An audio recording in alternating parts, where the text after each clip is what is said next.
Alors, je vous apporte juste une précision.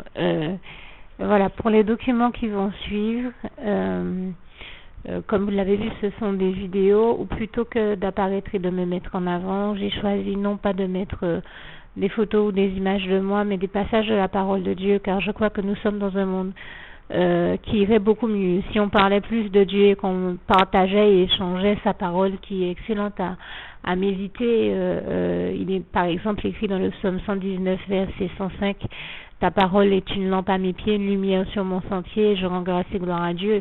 Il est aussi écrit dans le verset 130, toujours de ce psaume 119, que la parole de Dieu nous éclaire au point qu'elle donne de l'intelligence aux simples. C'est vous dire comment elle est importante et comment il est important de ne pas hésiter chaque fois que nous en avons l'occasion de parler de Dieu, de parler de son amour, de parler de sa lumière, car Dieu est lumière et en lui il n'y a point de ténèbres, comme il est écrit en Jean 1 verset 5, parce que un Dieu aussi merveilleux, nous en avons tous besoin et nous ne pouvons en aucun cas nous en détourner et l'abandonner, parce que lui ne nous abandonne jamais. À nous aussi de lui rester fidèles, loyal, dévoués, et à rester, à continuer à cultiver, développer notre relation d'amour, d'intimité, de complicité avec Dieu, à rester dans cet amour-là avec Dieu, donc également dans la loyauté et la fidélité à Dieu, et à tout faire pour continuer à lui plaire et à plaire à son cœur, à faire plaisir à son cœur, puisque quand on aime quelqu'un, on fait tout pour lui plaire et plaire à son cœur.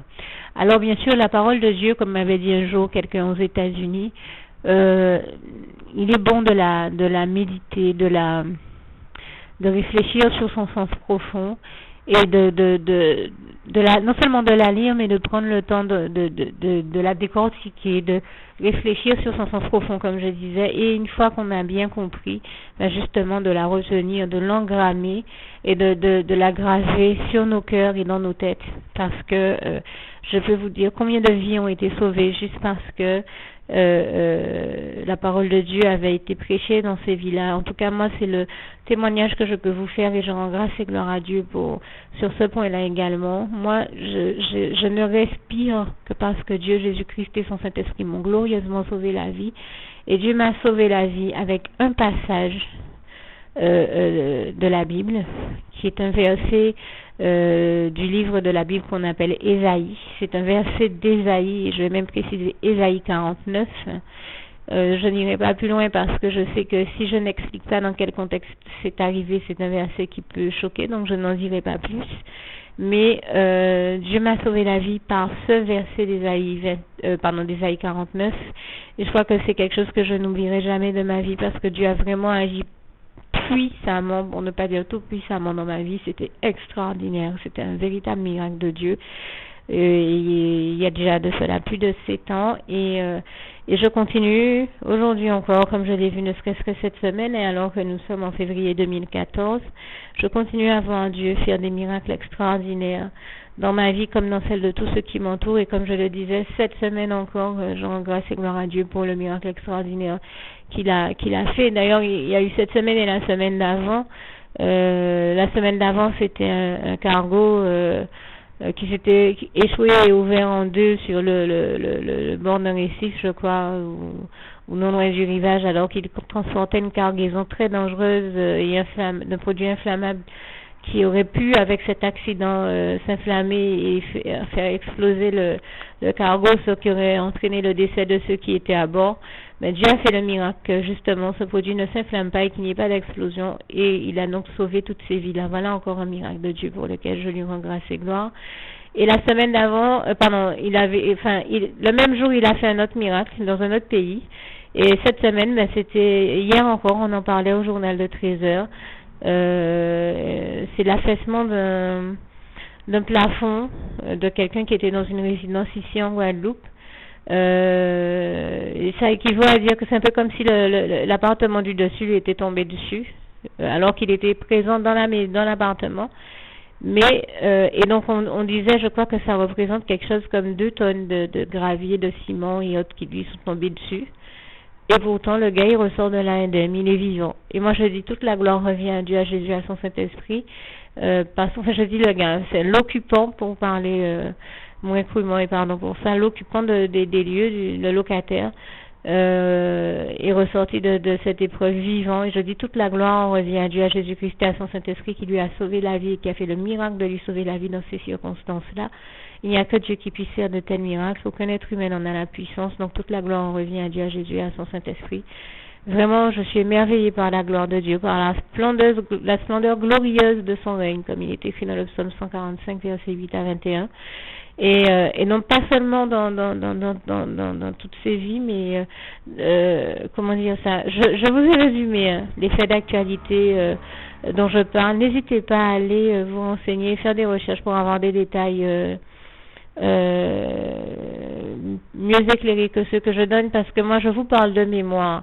Je n'ai pas pu entendre tout le reportage du journal de 13 heures sur la question, donc je peux être inexact dans certains propos que je tiens, et pardonnez-moi si c'est le cas, d'autant que je n'ai pas une très bonne mémoire. Je dis simplement que j'ai compris une chose que je sais être réelle et vraie, c'est que Dieu a fait un miracle dans le cas de toutes ces vies, comme pour le cargo et l'autre miracle qu'il avait fait le même jour dans un autre pays. Et je rends grâce et gloire à Dieu pour tous ces miracles. Et en tout cas, moi me concernant, quand je dis que Dieu m'a sauvé la vie, mais très souvent nous faisons à Dieu cette prière de dire Seigneur Jésus, je ne suis pas digne de te recevoir, mais dis seulement une parole et je serai guéri. Et en fait, Jésus, non seulement il a dit une parole et j'ai été guéri, mais ma vie a été sauvée. Et toute la gloire en revient à Dieu, à Jésus et à son Saint-Esprit. Et je voulais témoigner de ça. Et pas que de ça, je voulais aussi donc vous inviter. J'ai pris le temps juste d'apporter la précision de faire ce document pour tous ceux qui vont regarder, tous ceux qui vont suivre, et de vous faire savoir que vous verrez très certainement dans ce document comme dans d'autres, dans ceux qui vont suivre, peut-être pas tous, mais en tout cas certains d'entre eux, défiler au niveau du visuel donc des passages de la parole de Dieu.